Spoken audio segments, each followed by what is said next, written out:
নিশ্চয়ই বুঝতে পেরেছো যে কোন সাবজেক্টের জন্য কত নাম্বার আছে। তো আজকে তোমাদের বলি আমি কোন বইগুলো ফলো করতাম যখন আমি ফার্স্ট ইয়ারে ছিলাম। অ্যাপ্লাইড অ্যানাটমি আর ফিজিওলজি দুটোর জন্য একটাই বই পাওয়া যায়, সেটা হচ্ছে আশালতা।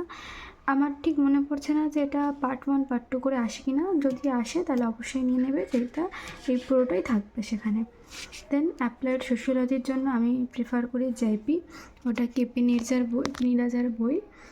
দেন দ্য অ্যাপ্লাইড সাইকোলজির জন্য আর শ্রীবাণী। আমার এই বইগুলো পার্সোনালি আমি পড়েছি আর আমার অনেক ইজি লেগেছে, তাই আমি রেফার করছি। কমিউনিটি ইংলিশ, এটা আমাদের যিনি ম্যাম আসতেন উনি যে নোটসগুলো দিতেন তাতেই হয়ে গেছিলো।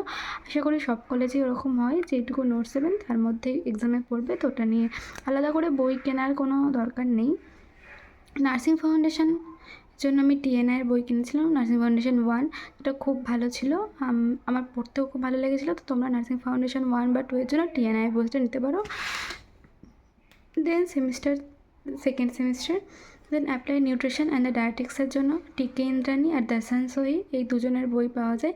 টিকে ইন্দ্রাণীর বইটাও তোমরা নিতে পারো, ইজিলি লেখা, দর্শন সোহিটাও ইজিলি লেখা, তোমরা যে কোনো একটা প্রিফার করতে পারো। দেন অ্যাপ্লাইড বায়োকেমিস্ট্রির জন্য আমি প্রিফার করবো হরবংশলাল, এছাড়াও সত্যনারায়ণ, এসব অনেক বই আছে কিন্তু ওগুলো অনেক লেন্দি। আমাদের এই কম সময়ের জন্য ছোট করে সিলেবাস ওয়াইজ হরবংশলালটা বেটার। আর নার্সিং ফাউন্ডেশন তো আমি অলরেডি এক্সপ্লেন করেই দিয়েছি যে কী টিএনআইয়ের বইটা। তো এটা হচ্ছে হোল বইয়ের ফার্স্ট ইয়ারের জন্য, এইটুকু করলে তোমাদের ফার্স্ট ইয়ার ইজিলি এনাফ হয়ে যাবে।